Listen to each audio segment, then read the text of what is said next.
What's up, guys? Welcome to your 51st Android tutorial for the new Boston.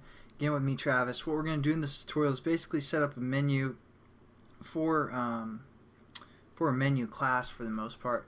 So what I want you guys to do first is right click on your resource folder, and we're going to add a new folder to this that's going to hold all of our menus that we will create, which will probably just be one. Again, make sure you select the resource folder and in all lowercase type menu. Hit finish. And then in our menu class, we're going to add an XML file to this. So we're going to go Android XML file, or you can go to other Android and then Android XML file. And this is just the same way we set up a layout. And generally our layout would be clicked, but now as you can see, the menu is clicked. So it kind of knows what we're doing. And then we're just going to say cool menu, something like that. Underscore menu.xml. Again, all lowercase. And then you'll save yourself some headaches. Now what we're going to do is just click over into the actual XML code instead of our layout like that, and within our menu, as before, we'd see like linear layout here, but now it knows that it's a menu as well. So we're going to set up some items within our menu. As you do the open or greater than sign, you can see it takes a group or an item. We're going to set up some items. First thing we want our item to have is a title. So instead of saying text equals, it's actually title when we're working with menus. And we're going to say about us, something like that. And then we also need to say Android ID, and we set this up just like every other time, at plus ID / and then about us is what we're going to refer to our ID as. Then just to show you guys some other stuff, we can say Android, and then for example, numeric shortcut. If they have a keyboard on their phone, they could press like number 1, 2, 3, or whatever we set this equal to, such as 1. If they press the number 1 when our menu is inflated, it's going to select this item. And also, as well, you can do Android alphabetic shortcut equal like to A, which would be about us. It'd click this menu as well. So that's enough stuff within this menu, or this item for the most part. So we're just going to copy that and create one more item, and we're going to call this one preferences.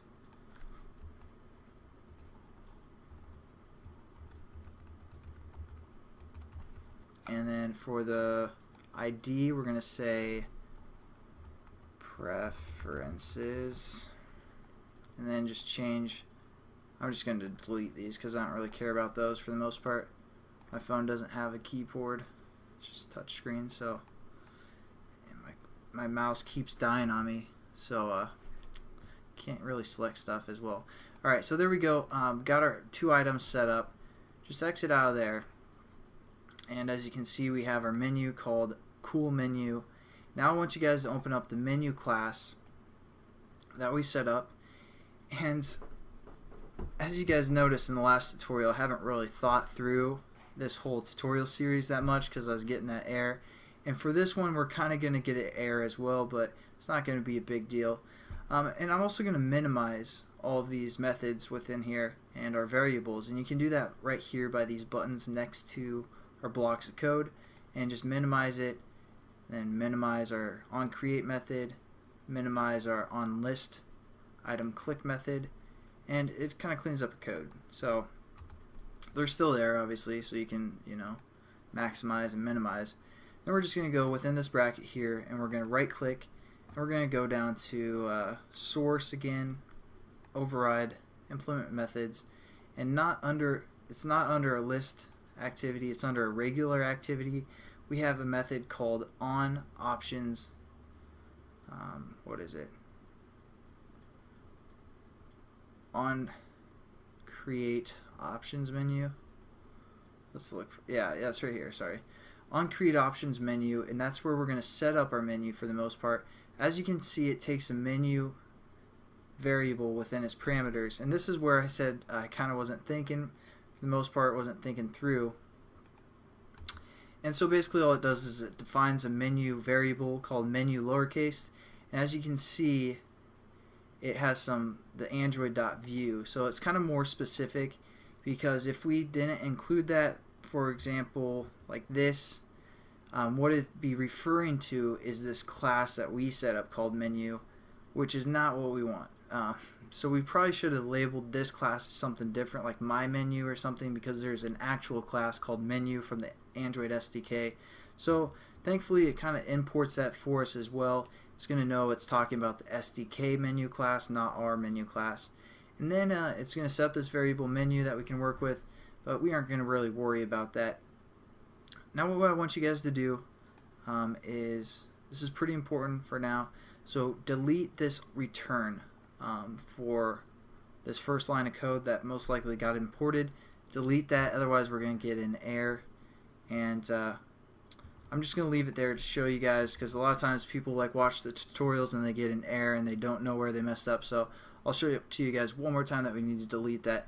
What we're going to set up within our bracket is something called a menu inflator, and this is going to inflate our menu for the most part. So we're going to say menu inflator, and we're going to say blow up, I don't know, something like that. Again, we have to import our menu inflator class so we can use its sweet methods, and we're just going to use a method called get menu inflator. So it's get menu inflator. This will kind of just be a method that we can use. So now we can say blow up dot inflate, which is a method from the menu class or menu inflator class.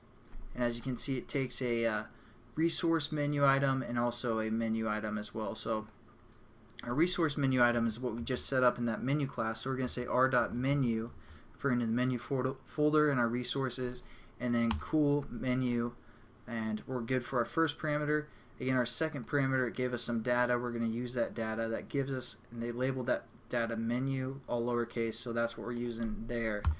And basically all we have to do now is get rid of that error, because again, if you guys weren't paying attention, this is where we fix this. So just delete the return, and then down below we're going to say return true, and then a semicolon. And basically we have our menu inflator working, and I'll show you what that looks like. So we run the program or run the application. And again, yeah, I probably should not called this class menu when we started, but no biggie. So now when we hit our menu item right here, it pops up a little menu for us with 2 menu items. And these menu items don't do anything. That's what we're going to set up in the next tutorial if you click them, but that's all that does. So there we go. I'll catch you guys in the next tutorial. Have a good one.